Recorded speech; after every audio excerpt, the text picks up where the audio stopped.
At it again, and we have another one with Sav Says. Huge shout out to Sav Says. You know, it's always cool to see, channels like Sav's flourishing, because we need more channels like hers and Caitlin Bennett's, Liberty Hangout, Campus Reform, James Klug, these types of channels. So it's always good to see channels like that flourishing, because, they're out in the streets actually talking to folks and helping to change the narrative in our population. So we got another one where she is doing that once again that I wanted to check out with you guys. Make sure you guys hit that like button. If you're not subscribed to the channel already, hit that subscribe button down below and join the family. And after you do that, after you check out this video, make sure you go over to Sav Says YouTube channel and subscribe to her channel as well. All right, show her some love. Same thing with Caitlin Bennett, James Klug, Campus Reform, all of these other channels that do these same types of things. Go show these guys and gals some major love. All right, but with all that being said, let's dive in. Gettysburg College in Pennsylvania has recently postponed an event that centered around being tired of cis white men. So I'm at UT campus to ask students what they think about the event. Let's go find out. Oh gosh. I mean, look at this. Can somebody look at this? Look at this. Oh man, look at it. Yeah, I know how these answers are gonna go. Let's go find out. Saying we're tired of straight white men in society is really as explicit as it sounds. I think it's just contributing to a general idea that we're tired of straight white men having the power and everything, and it's we as women of color, as students at this university, we're very much capable of certain things, and we don't have the same privileges that are offered to straight white men. And I've been hearing that from a lot of the ladies that I've been talking to today. Talk to me about what some of those privileges are that, straight white men have that you don't have. Hold on. Time out. How much y'all want to bet she can't come up with a single thing? How many of y'all taking the bet? How many of y'all would bet against me? I bet that she won't come up with a single thing. Who's betting against me? Let me know in the comment section. Let me know. Because a lot of folks on the left say stuff like this and then they can't come up with anything. Not a single thing. Or better yet, she's gonna look to this other chick. She's gonna look to this chick to her right for the answer. They always do that too. They'll say something, can't come up with anything, then they'll turn and look at, someone close to them that they came with or the group behind them and say, hey, you got anything?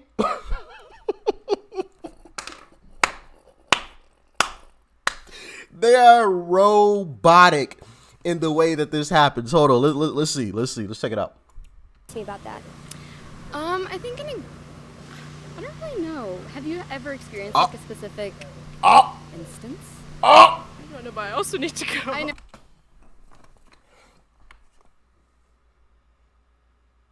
What did I say? Nothing. And then she turned and looked at her friend. Can you come up with anything? Have you experienced any? But then also, and we're going to jump back into the video. Sorry to pause this much, but she said that white straight men or cis men, whatever, have more privileges or rule over everything. I forgot the exact terminology. I would argue the opposite. White men have zero freedom of speech. I mean, zero. It does not exist. Does not exist. If you are a white male, straight male, you have zero freedom of speech. A person of color could say anything that they want to you, but the moment you say something back, you're basically burned at the stake. Your job is at risk. Your family's at risk. Your entire life is turned upside down because you said back. For example,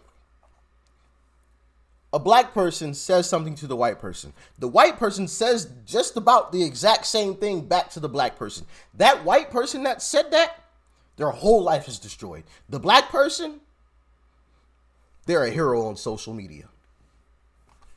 Am I lying? Let me know. I'd say no. I do need to go. I'm sorry. Oh, when the facts come out, they run, huh? Especially people of color, we know the privileges or the advantages certain races have.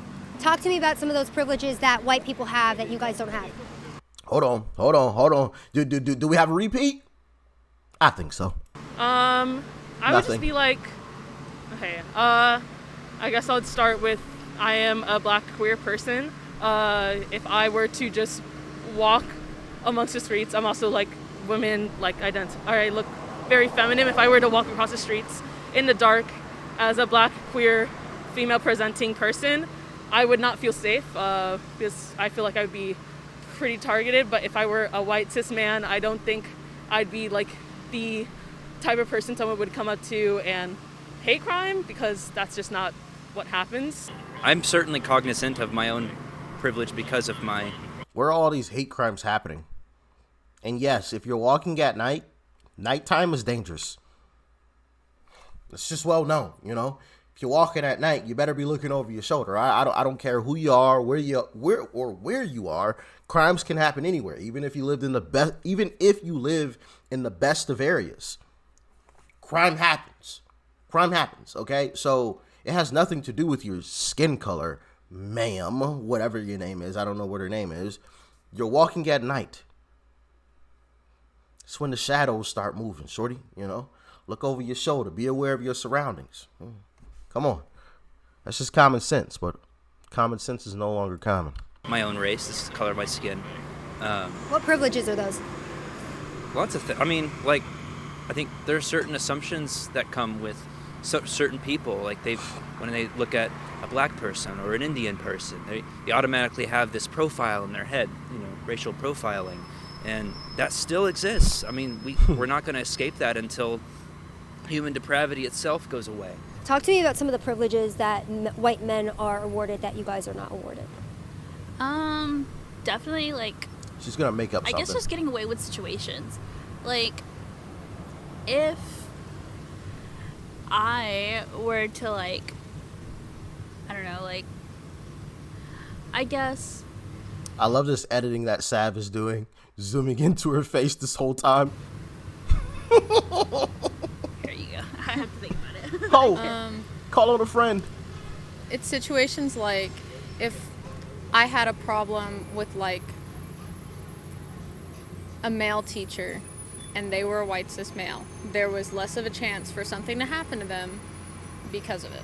Prove like it. I could literally report them for anything, but because of that, if they were like upstanding in the community, sucks to me, basically. Do you think that it would be the same reaction if it was like a black male teacher? No. I think this problem would be solved immediately. Oh yeah. Yeah. I mean, I feel like POC people are like more targeted, or minorities are more targeted, especially with like crimes in general, or if a person of color was to do something wrong, people would deal with it more quickly than if it was a cis white male. So you mentioned straight white men having more privileges. Can you talk to me about what some of those privileges are? Yeah, so generally, you know, there's not really ever a sense of like discrepancy whenever someone is trying to, let's say for instance, there is a man who commits a crime and he's, you know, a regular looking white guy. Police are, you know, generally more likely to not have adverse reactions to them. Say if they're like having any sudden movements or sharp movements, they'll generally be more lenient with them. That's a lie. Compared to if it was like a black or brown person. Where do you get... That's a lie. That's a lie.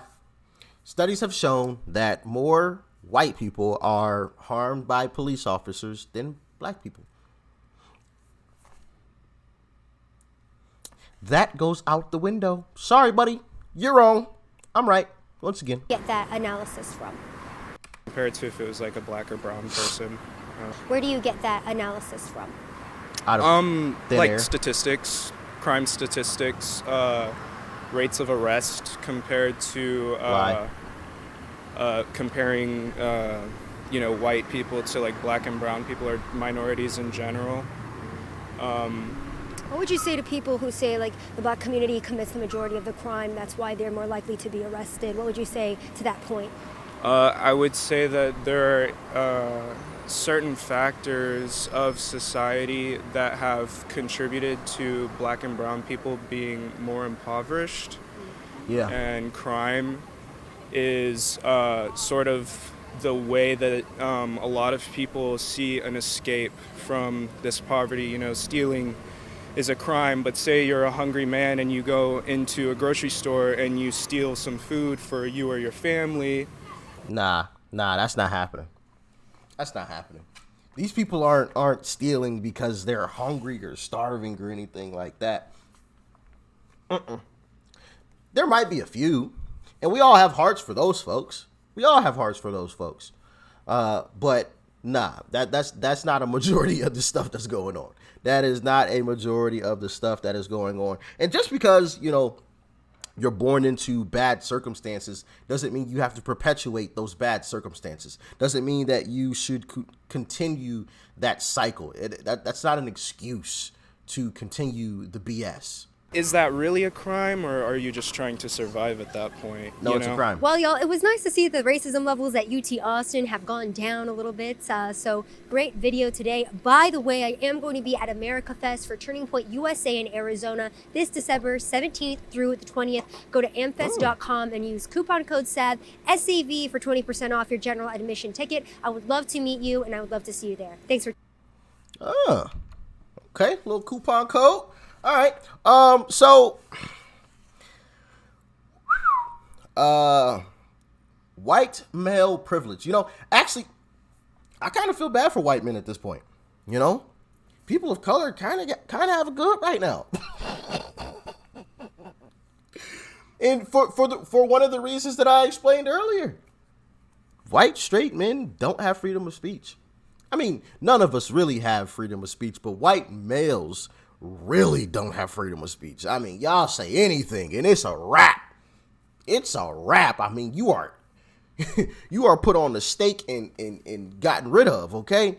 Your whole life is turned upside down. All right? Man, what's going on with that is just absolutely crazy these days. And the fact that people continually saying, oh, well, white men have all this privilege and yada yada. No, they don't. No, they don't. Because if a white man did what you did to him, or y'all remember the video that we checked out of the black guy telling the white guy to put himself in a pine box because it would be good for humanity? If the white man said that to a black dude, his picture, his photo would be on mainstream media for an entire month. And whenever the subject of racism came up, they would always bring back up his photo. That black guy, he's just gone into the wind. I've never seen his face before that, and I haven't seen it since we checked out that video. But if he was white male, definitely would have been different. Definitely would have been different. But back one thing that I did notice with Sav, and that's why I say she's great at what she does and why I'm happy she's getting some recognition. The fact that she keeps a straight face, even with them telling her BS answers, is absolutely incredible. Because like I said before, I don't think I would be able to keep a straight face the entire time when you're telling me BS. Like I would make some type of smirk or my face like what the. Are you kidding me? But she keeps a straight face the entire time and even asks questions in the right way to keep the conversation going, right? Because we've seen people, ask a leftist a question, but they ask it in the wrong way. And, the leftist just turns and storms off and walks away, When the facts come out, they run. But she asks her questions in such a way that they stay engaged in the conversation, thus making for a better video. So kudos to Sav Says and her strategies on keeping these conversations going, because it definitely is a strategy. You gotta have some finesse when talking to these folks. Okay. But anyway, y'all let me know what you thought about this one in the comment section below. Like, share, comment, and of course, hit that subscribe button before you go. Peace and love. I'm out.